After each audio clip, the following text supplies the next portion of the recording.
जो सरकारें परीक्षाओं के पेपर लीक होने से नहीं रोक पाती हैं, वे खालिस्तान समर्थक अमृतपाल को कैसे रोक पाएंगी? और यह कैसे हो सकता है? पेपर लीक होने का दोष इंटरनेट को दिया जाता है, जबकि पेपर अलमारियों से, संदूकों से लीक हो रहे हैं। उधर पंजाब में तो इंटरनेट भी कुछ दिनों से बंद पड़ा है। फिर वो क्या नेटवर्क है जिसके बूते 2-3 कारें बदलते हुए अमृतपाल मोटरसाइकिल पर बैठकर फरार हो जाता है? 80,000 पुलिस वाले आखिरकार क्या कर रहे थे? अमृतपाल की पत्नी तो पंजाब में ही बैठी हैं, फिर पुलिस किसकी राह तक रही है? क्यों नहीं की जाती उससे पूछताछ? जहां तक खालिस्तान का सवाल है, यह मूवमेंट चंद चरमपंथियों का दिमागी दिवालियापन भर है। मांग का आधार यह है कि बंटवारे के बाद मुसलमानों को पाकिस्तान मिल गया, जबकि महाराजा रणजीत सिंह, जिनका राज्य अफगानिस्तान तक फैला हुआ था, उनके नागरिकों को और उनके वारिसों को कुछ नहीं मिला। दरअसल सिख नेताओं ने ही भारत के साथ रहने का मानस बनाया था, जो काफ़ी हद तक सही भी था। इतिहास की बात की जाए तो आज खालिस्तान का ना तो कोई महत्व रहा है, ना ही कोई प्रासंगिकता। आज ज़रूरत बस इस बात की है कि यह कौम कैसे अपने विरसे को संभाल सकती है।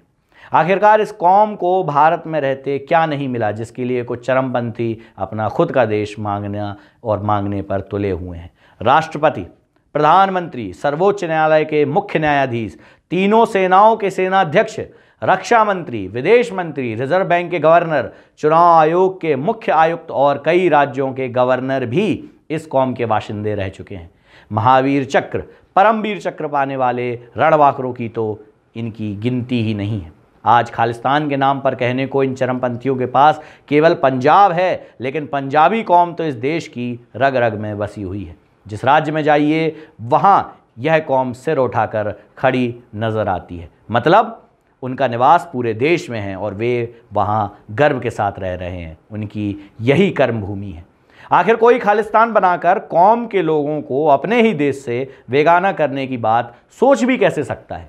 पंजाब के शीर्ष तख्त पर एक पटना साहिब और दूसरा हुजूर साहिब पंजाब से बाहर है। कई ऐतिहासिक गुरुद्वारे पूरे देश में फैले हुए हैं। इतिहास बताता है गुरु गोविंद सिंह जी ने जो 5 प्यारे बताए थे और जो सजाए थे, वो देश के अलग अलग भागों, बिहार, गुजरात, दिल्ली, महाराष्ट्र और लाहौर से मिले।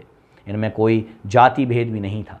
गुरु साहिबानों और उनके साहिबजादों ने अपनी शहादत किसी सिख फोर्ट या फिर सिख राज्य के लिए नहीं दी थी, बल्कि इस देश की अखंडता और संप्रभुता के लिए दी थी। इसलिए इस देश में खालिस्तान की सोच भी हर हाल में बेमानी है। फिलहाल देश में ये मुद्दा काफ़ी अहम हो रखा है। एक खालिस्तानियों का जो दूर पकड़ रहा है और दूसरा है सत्ता पक्ष और विपक्ष की इसको लेकर तनातनी।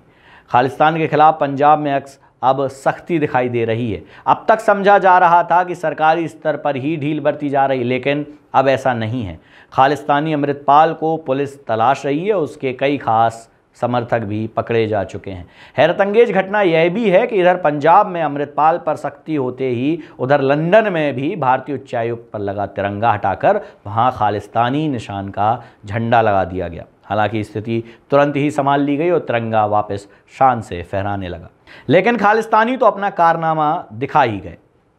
याद होगा एक बार बीपी सिंह के समय सुझाव आया था कि तमाम खालिस्तानियों को एक जहाज पर बैठाकर बीच समुद्र में उसे डुबो देना चाहिए और आसपास सैनिक खड़ कर देने चाहिए। कोई तैर कर आए तो उसे किनारे पर लगने ना दिया जाए। दूसरे दिन खबर छपे कि खालिस्तान समुद्र में डूब गया है। खालिस्तान की मांग ज्यों तो हमारे देश में कई बार उठ चुकी है, चाहे जर्नैल सिंह भिड़ना वाले हो, चाहे खालिस्तान समर्थक अन्य गुटों के राजनेता हों, लेकिन खालिस्तान की मांग, जैसा कि मैंने आपको पहले भी बताया, हमारे देश में एकदम बेबुनियादी है। ये मांग ऐसी है जैसी कि एक देश के 2 टुकड़े कर दिए जाएं। पहले ही भारत के 2 टुकड़े होने के बाद आज तक कश्मीर का दंश झेल रहे भारत को अब खालिस्तान किसी भी प्रकार से नहीं चाहिए। और पंजाब में रह रहे लोगों की भी ऐसी कोई सोच नहीं है। पंजाब और पंजाबी वो कौम है जिसने देश के लिए सबसे ज़्यादा कुर्बानियाँ दी हैं। आप सरहदों पर जाएं तो आपको सबसे ज़्यादा पंजाबी वहाँ पर डटे, खड़े, मजबूत, सुदृढ़ दिखाई देंगे, जो देश की और देश की सरहदों की रक्षा के लिए अपने जान की बाजी भी लगाने से पीछे नहीं हटते हैं। ऐसे में पंजाबी क्या ये चाहेंगे कि उनके देश के, उनके घर के दो टुकड़े हों?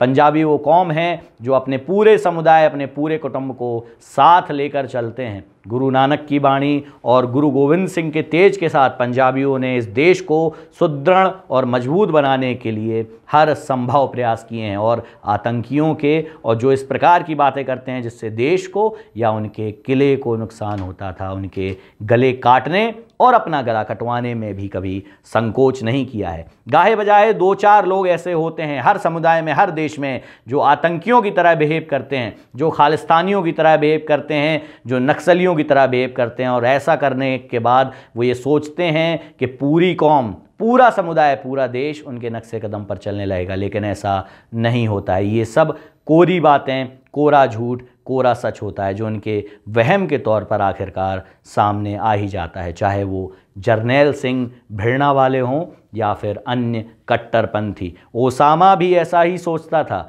और उसकी सोच का परिणाम क्या हुआ आप सबको पता है। इसीलिए इस प्रकार की कट्टर सोच किसी भी देश के लिए, किसी भी कौम और समुदाय के लिए अच्छी साबित नहीं होती है।